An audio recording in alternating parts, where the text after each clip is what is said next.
What's going on, guys? Welcome to the LowKick MMA UFC Fight Night Holm vs Aldana preview show. I'm your host, Ryan Galloway, and joining me as always, Jordan Ellis. Jordan, how you doing today, mate? I'm doing good. How are you doing? Not too bad. This weekend, we got the Fight Night coming up. Obviously, Holm vs Aldana.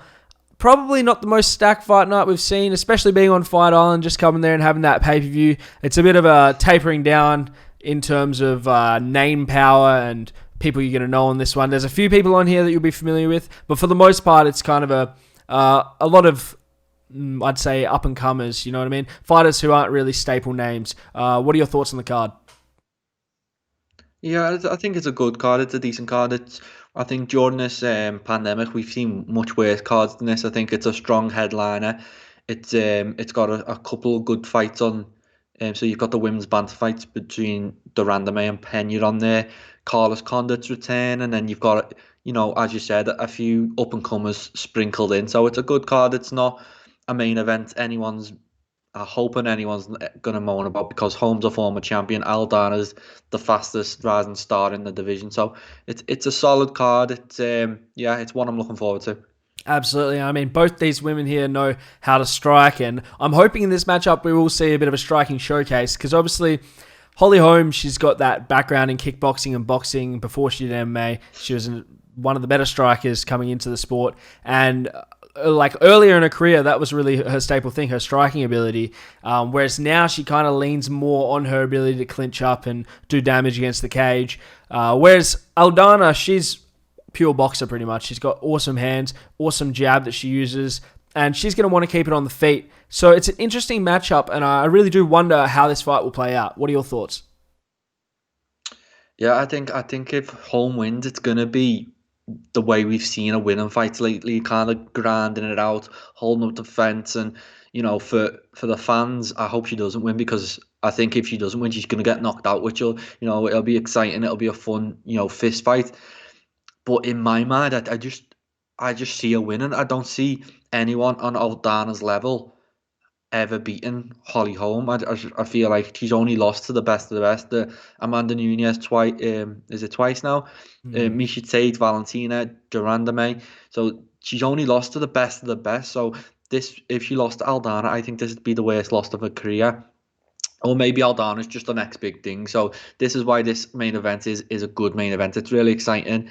We've had it rebooked a couple of times, and Aldana looked amazing in the last fight, but before that she lost to Raquel Pennington. So it's hard to judge exactly where she's at, and we're gonna find out on Saturday. It's a really intriguing, crossroad fight, which I'm giving Holm the edge in, just because I've never seen her lose to anyone who isn't elite. Yeah, and I think if you're going to do the X and O's on paper, Holm really should win this. She's as good, probably not as good as a pure boxer, but she's as good a striker, definitely. And she's a more versatile striker. She's got more in her armory to throw out if need be, with all the kicks and whatnot. But I do think you're right, and I think we're going to see this one be a bit of a grind amount on the cage. Because if you're Holm, and you know that Aldana's not the most competent in the clinch or in the grappling exchanges, you're going to want to take it to somewhere where you're confident you can win it. And if she pushes her against the cage and holds her clinched against the fence and lands elbows and knees, I think that's where she's going to have the most success. And while it might not be the most interesting fight to watch, or it might not be the most definitive way to win, I think she will definitely edge her. Like she'll win every round on the scorecards, in my opinion. I think that's what her plan will be. But I'm holding out hope that for some reason she wants to go out there and brawl, because this could be a really, really entertaining fight. Both girls can strike. Both girls are incredible strikers. So if they decide to mix it up on the feet, this could be a fun one. Yeah, I think for Holm, she could do that, and she could definitely win, because obviously she's got world-class boxing skills, and we've seen her, use them to win huge fights and win titles. But I think once she does that, it becomes kind of a 50-50 fight. Aldana's got the reach, she's got the length, she's clearly got power, as we've seen when she knocked out Vieira. So I just don't understand why you'd engage in that. Obviously, you want to pick it off with a few shots and mix your game up. And then also you've got the fact that it's a 5-round fight. So you don't want to be going to war for 5 rounds. You've got to conserve your energy. And I think just being smart about it, Holly Holm will just be able to clinch up, get the win that way. And it's not going to be the funnest fight, in my opinion. I hope I'm wrong. But I think She'll get the win. She's not going to get a title shot though, because I feel like there's no way she can get another title shot. I know we're lacking for female stars right now, but I just don't see Holm's style being, Dana White's not going to be a fan of that. He'll look anywhere else. And Amanda Nunes is happy. She's got Megan Anderson coming up, and then she's got a baby to look after now. So I think they'll wait for another contender to come around. It's not Holly Holm's going to have to do a lot to get another title shot, and I don't think win lose she's not going to do enough against Irene Aldana, in my opinion. No, I tend to agree with you, and especially after we've seen that fight between Nunes and Holm and how that ended.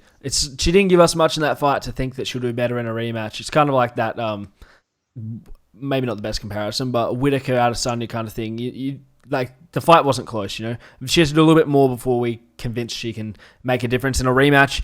But yeah, we'll move on from that fight and pretty good segue onto this one. Another high-level striker from that division. They're actually the number one ranked contender who just fought Nunes in that division. From memory, she was last year, I think so.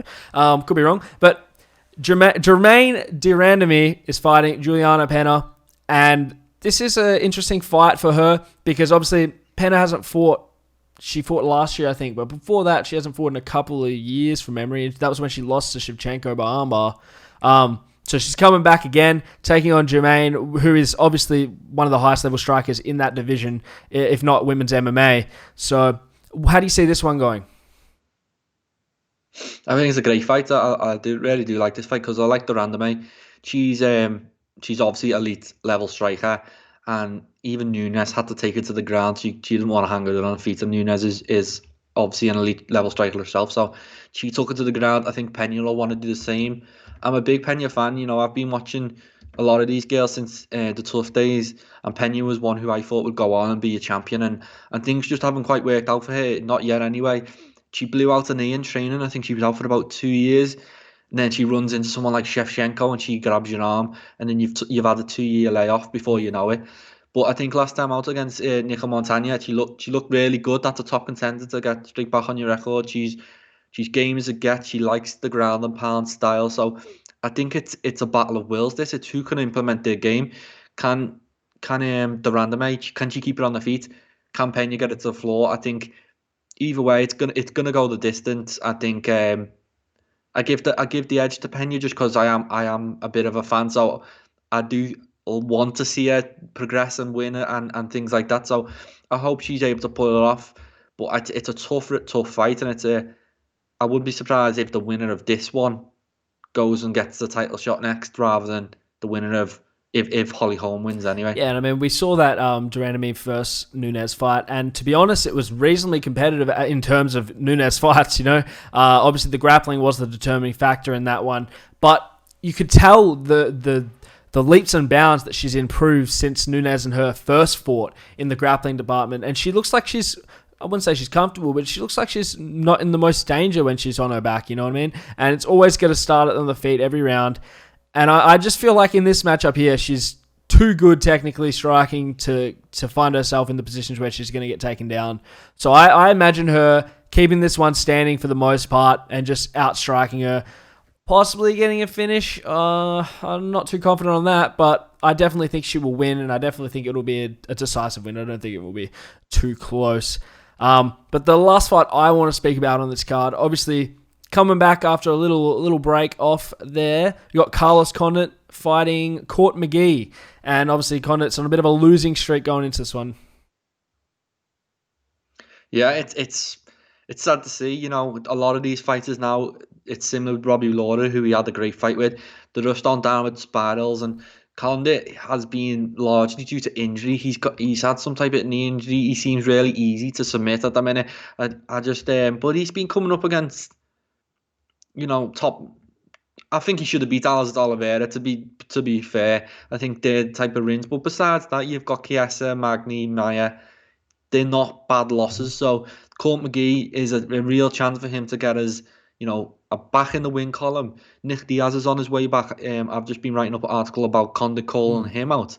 That's a perfect fight. If Condit wins, Nick Diaz against Condit, I feel like they're both at similar levels, pointed in career. He's a veteran. Nick Diaz is a veteran. I think that's a great fight for Condit, but he does need to win. He needs to win one. I don't know what you do with him. Yeah, that'd be 6 in a row. But you got to think, like, you look at the brawls he's been in, like with Lawler and even the GSP fight. Like, he's been through some of these great fighters and put on some awesome performances. He's just on the. I feel like he's on the decline of his career. Maybe not skill wise. I don't know how he feels. That's for him to say. But definitely the competition is getting tougher, and you just can't get away with. I feel like as you get older, you just can't learn as much to keep up. But he's on a five-fight skid. If he doesn't get this win, you got to think he's thinking about retirement, right? And yeah, and it's been nearly 2 years since we last seen him now. So whatever's been going on, has he been progressing? Has he been in the gym? You know, these guys, I'm sure Court McGee's been in the gym pretty much every day for the past 2 years. What's Condit been doing? You know, and this is the problem. You can't dip in and out. And this is why when people are matching Nick Diaz up with elite fighters right now, what do you want to see? Do you want to just see someone get ragdolled for 3-5 rounds? You need to match them well, and I think this is a good fight for Condit. I do think it's a very winnable fight, and if he's anywhere near his best, he should be able to win it. So, but if he's not, if it's the same Condit we've been seeing for the last few years, it's going to be another bad night, and Court McGee will be dying to get that name on his record as well. So everyone's going to step the game up because he is a former interim champion. Um, so it's tough for Condit, but this is what you've got to do. This is the UFC, and the prizes are great if he wins. I think he might get that Nick Diaz fight, and Court McGee, he gets that big name. So it's a really interesting fight. Yeah, and I do think this is definitely winnable for him. I mean, Court McGee is a bit of a decision machine, right? Like, even his wins, his losses as well. Obviously, he got finished by Santiago Ponzinibbio. But aside from that, he's just had a lot of decision fights in a row. So I don't think there's going to be a lot of danger for a finish for Condit in this one. I feel like he can probably just like search for the finish himself. The only way I see him losing this is by decision if he gets outpointed. But yeah, definitely a winnable fight for him, and it'll be interesting to see what happens regardless of the outcome of this fight. What does he do? Because, he might get a win here and decide to go out on a high. But if you're saying he wants to fight Diaz, maybe that's really what he starts petitioning for after this. Who knows? Yeah, I don't think we're going to see Condit, making another run at the title. He's 36. He's not only 36. He's a weathered 36. He's been there, done that. He's got all the t-shirts. So it's just about matching him in full fights now. I feel like he could match him with Robbie Lawler again. I don't think all these fighters, just because they're not at the best anymore, doesn't necessarily mean they need to retire. As we all know, the UFC doesn't necessarily pay the best. A lot of these fighters, once they're done, they need to go and get another job. So while you're in it, make as much money as you can, but you've just got to be smart with the fights you're taking. So I think Condit, if he can get a win here, I think there's a lot of good, fun fights for him where they'd be competitive, and he doesn't necessarily need to be fighting ranked guys. He can be fighting just outside the rankings against all the other veterans who are still knocking about, and I think fans would eat it up. Everyone wins. Yeah, I don't know if you saw it this morning, because, I mean, different time zone to me. But Dan Hardy was saying that he wouldn't mind seeing a veterans division where all these fighters like Cowboy and Sanchez and whatnot would compete against each other, like people in a similar part of their career, in a different division to like the welterweight division where you've got these up and coming killers that are trying to progress in the rankings. What are your thoughts on something like that? I don't like it to be I wouldn't like it to be official, because then you've got guys saying, "Oh yeah, I'm in the veterans division now," and they're not nearly a veteran, and they're just trying to beat up people, And there's probably going to be a lot of money in that veterans division. So I think the UFC matchmakers should just make it an unofficial veterans division and just be smart about who they're matching people up with. Dan Hardy's another one. Anthony Pettis is there. These more old school fighters who are maybe on the decline. There's no reason why they can't just face off against each other. But in terms of what Dan Hardy said, I think making it official veterans division, it's going to cause more problems than it's worth. Just match them up against each other. It's not that hard. And I hope the UFC do that in future, as we've seen the other day. Jake Matthews against Diego Sanchez. What was the point in that fight? It doesn't make sense. Diego Sanchez should be fighting the Carlos Condits and all these other guys. Jake Matthews should be fighting other contenders and other prospects, not someone who's on the way out. And I think he was about a plus 700 favourite or something in that fight. So it's a good idea, just not officially, in my opinion. Yeah, and one thing he did say that I will criticise him on, he said Tyron Woodley included with that list of fighters, and it's like, I don't think Tyron Woodley's at the point of his career where he needs to be in a specific veterans division. I think Tyron Woodley can still compete with the top 5 in the welterweight. Yeah, still top 5. Just give him a striker, I think we'll be right. But we'll move on to some news now, because that pretty much does the card there. I can't remember if we spoke about this in the last time, but you let me know. Did we speak about Conor fighting Poirier?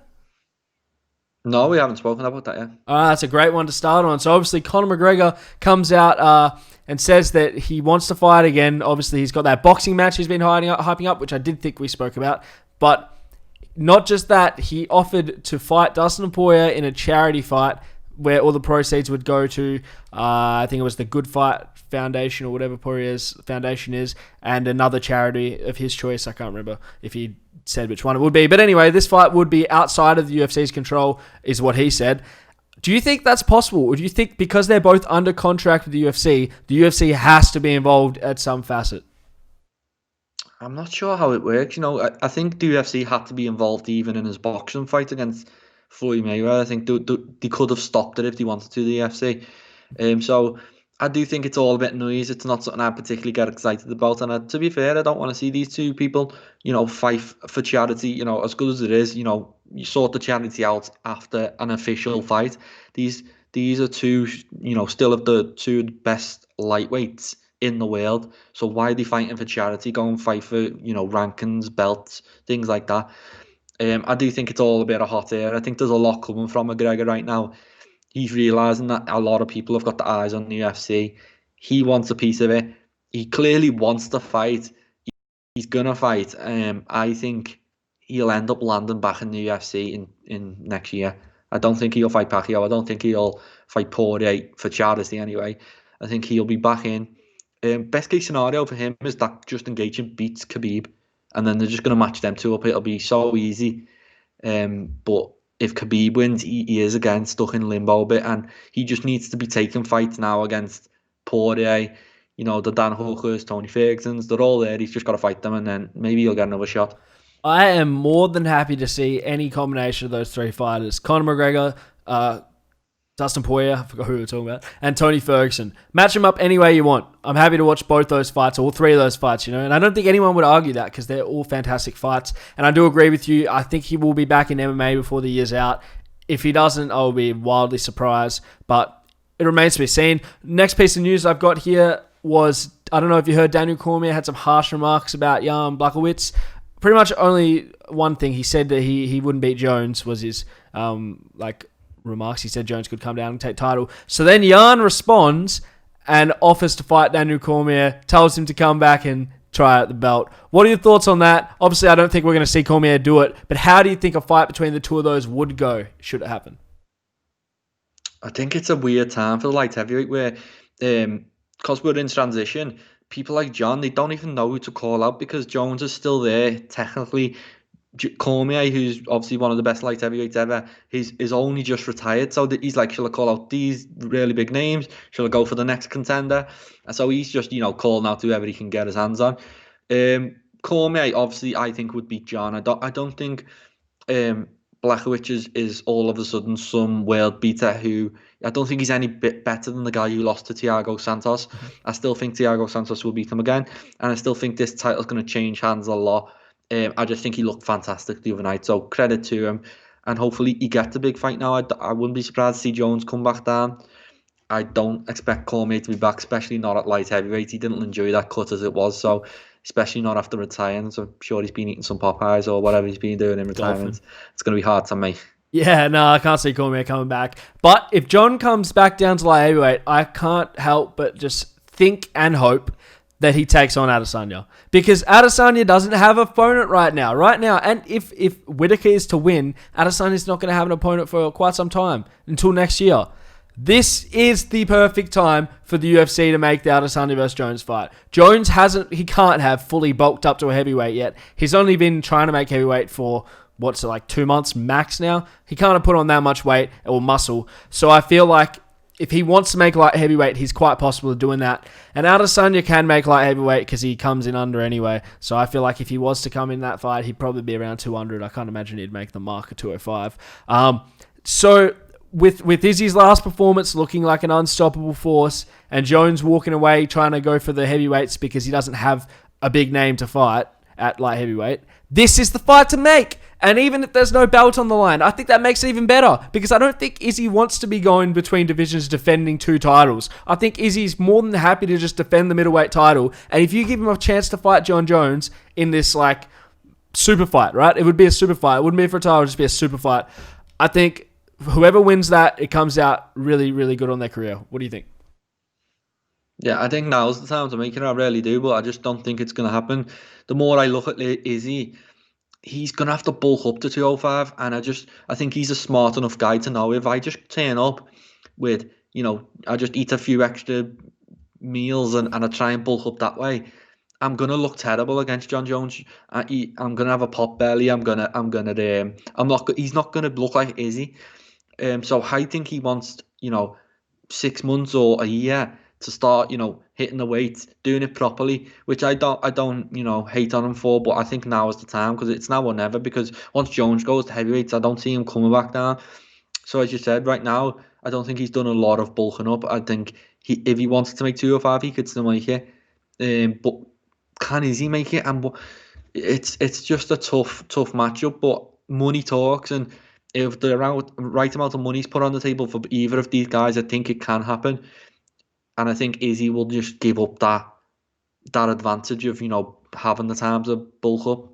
But I think it needs to happen, before next summer, or it's totally gone. Well, I'll make a pitch to the UFC here. So Australia have sports coming back. Where I live in Perth here, we were meant to have Volkanovski fight Holloway. That arena's ready to go. Obviously, these guys together would do stupid numbers, so I think they'd sell it out easy. They can do crowds there. Jones was speaking after the Reyes fight. He was saying, I want to defend my belt again this year. And he said, I want to do it overseas, maybe Australia. Izzy's obviously from New Zealand, near Australia. Let's do that fight in Australia with crowds in December. Let's do it, UFC. But yeah, I really think this is the time to do it, because worst case scenario, in my opinion, if Jones goes up to heavyweight and takes a loss there, I think he retires. What's he going to hang around for? If he takes a loss and ruins this undefeated run, he's already done pretty much everything you can do in the sport in that division, including test positive, but we won't get into that. So what else is there for him if he takes a loss? Do you think he sticks around, or do you think he calls it a day? I don't know, because he's not... People don't take losses the same as some other people. As we've seen when Ronda Rousey lost, she was never the same again, and it really affected her. You could just see visibly she was affected by it. John Jones is someone who's never really experienced loss. I know he's got that one, BS loss on his record, but besides that, he's never really lost. So it depends how he loses. If he goes out and gets starched by Francis Ngannou, it's a tough road back. If he gets edged in by a decision by Stipe Miocic, then you can do the rematch, and it's all about how you lose, in my opinion, not about the loss itself. I think he's a tough enough guy to come back. I don't think and I think it might light a fire under him in terms of wanting to get that win. Sometimes he hasn't looked his best because he's not motivated by these challenges in terms of Reyes and Thiago Santos. I think a loss is maybe what he needs to light that fire again and get him to love fighting. And I think at heavyweight he's gonna get a loss. I think they're too good, they're too big at heavyweight, where he's going to run into someone who will catch him, and it's going to be interesting to see how he reacts. I think that if he goes up to heavyweight and he takes a loss, I think he's done. Right? I like what you said about it has to depends on how he takes a loss, but at heavyweight I can't see him losing a decision. I can only see him getting finished at heavyweight. But if he takes a loss to Izzy at light heavyweight, I still think he moves up. And they'll still give him a title fight. He's not losing his stock just because he lost to Izzy, who the UFC is trying to build anyway. So that's like best case scenario for them. If Izzy beats John Jones, they got this superstar. Whereas if John Jones beats Izzy, they just lost one of their superstars, and they've got Jones, who's been around for so long. People don't really watch for Jones. They watch to see if Jones gets beaten. Am I wrong in saying that? That's how I feel anyway, because he's just been so perfect in his career. It just hasn't seemed like he's got any challenges. No, I do get that, and people will watch, but I just don't think Izzy at 205 is I expect Jones to be favoured. I don't know what the odds are right now, but if Jones isn't a favourite, I'll be betting a lot of money on him because he's huge. For years we've been saying he should be going up to heavyweight, and Izzy is he's a skinny middleweight, and people say it all the time, and it doesn't matter when he's at middleweight because that's his prime weight. He's gonna have to go up 20 pounds, and he's not gonna have the time to bulk up and do it properly. So what do you think's gonna happen against this huge guy who cuts down from 220, 230? I don't think it's going to go Izzy's way. He's not going to be able to point fight him. I think Jones is going to grab hold of him and take his undefeated record. It's a tough fight. I hope they make it. I'd be interested to watch it. But for me, as a old school MMA fan, I've been wanting Jones to go up since Velasquez was champion and challenge him. So for me now, I think that's the move. I think after all this time, just go up, make that, and Izzy can carve his own path as being a dominant middleweight champion because I just feel like that's his weight. I don't think he has issues. He's 32. He's not growing anymore. So, why move up 20 pounds unless you're getting paid a boatload of money, which hopefully they do if they make it. Yeah, I'm looking at the odds here, and it's actually pretty close. It was much further away before Izzy's latest fight. Before that, it was minus 550 favourite for Jones, plus 375 underdog for Adesanya. Now, it's minus 150 for Jones and plus 130 for Adesanya. So pretty even money, which is wild, but I can see why. You look at his last performance and he just looked like a world ender. So, yeah, hopefully they do that. Is there anything else news-wise you wanted to speak about before we wrap it up? No, I just want to mention Cameron Elsu's fighting on the card. He's one of our guys from the UK. 10-4, I think he is, but he's kind of got this reputation as kind of a prospect killer. He seems to turn up on last minute notice, and he took 3 guys in the UK. So he's just got his UFC call on a week's notice.